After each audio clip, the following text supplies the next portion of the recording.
प्रश्नावली 2.1 के question number 5 है। क्वेश्चन नंबर 5 कर रहा है, बताइए कि निम्नलिखित बहुपदों में कौन कौन बहुपद रैखिक है। कौन कौन बहुपद द्विघाती है। कौन कौन बहुपद और कौन कौन बहुपद त्रिघाती है। कौन कौन बहुपद मतलब तुमको रैखिक बहुपद बताना है, द्विघाती बताना है, त्रिघाती बताना है। यहाँ प्रश्न दिया हुआ है 7 गो। कै गो प्रश्न दिया हुआ है? पहला है x² + x, दूसरा है x - x², तीसरा है y + y² + 4, चौथा है 1 + x, पांचवा है 3t और छठा है r², सातवां है 7x³ पावर 3। नहीं तो देखो, रैखिक बहुपद उसको कहते हैं जिसमें चर का अधिकतम घात 1 होता है। चर का अधिकतम घात 1 होता है। द्विघाती बहुपद उसको कहते हैं जिसमें चर का अधिकतम घात 2 होता है। चर का अधिकतम घात 2 और त्रिघाती बहुपद उसको कहते हैं जिसमें चर का अधिकतम घात 3 होता है। चर का अधिकतम घात 3। तो बताओ, इसको हल करोगे तो यहाँ लिखोगे चर का अधिकतम घात। क्या लिखना है? चर का अधिकतम घात। बताओ तुम ही लोग, चर का अधिकतम घात कितना है? चर माने अक्षर, चर मतलब अक्षर जिसका मान बदलता रहता है, उसका अधिकतम घात। घात माने कि पावर कितना है?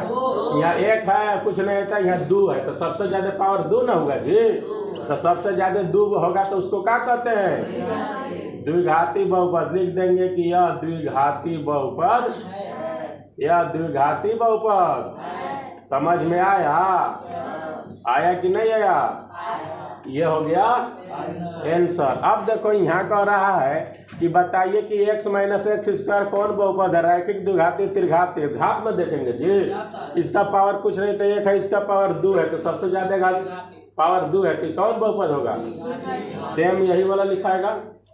इसको में देखिए, चर का अधिकतम घात 1, इसका 2, ये तो अचर है, तो लिखाएगा कि चर का अधिकतम घात बराबर कितना?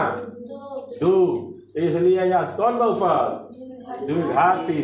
इसको में देखो, इसको हल करेगी तो इसको में कहेगी कि चर का अधिकतम घात। चर का अधिकतम, तुम्हें लोग बताओ एकरा में कौन चर है? x है, तो x है तो x के पावर देखिए, एकरा में एक गो x है, 2 गो 3 गो है नहीं है, तो x के पावर सबसे ज्यादा कितना नहीं दिया है था? 1। और जौन बहुपद के अधिकतम घात 1 रहता है उसको कौन बहुपद कहते हैं? रैखिक बहुपद। क्या कहेंगे? यह रैखिक बहुपद है, रैखिक बहुपद।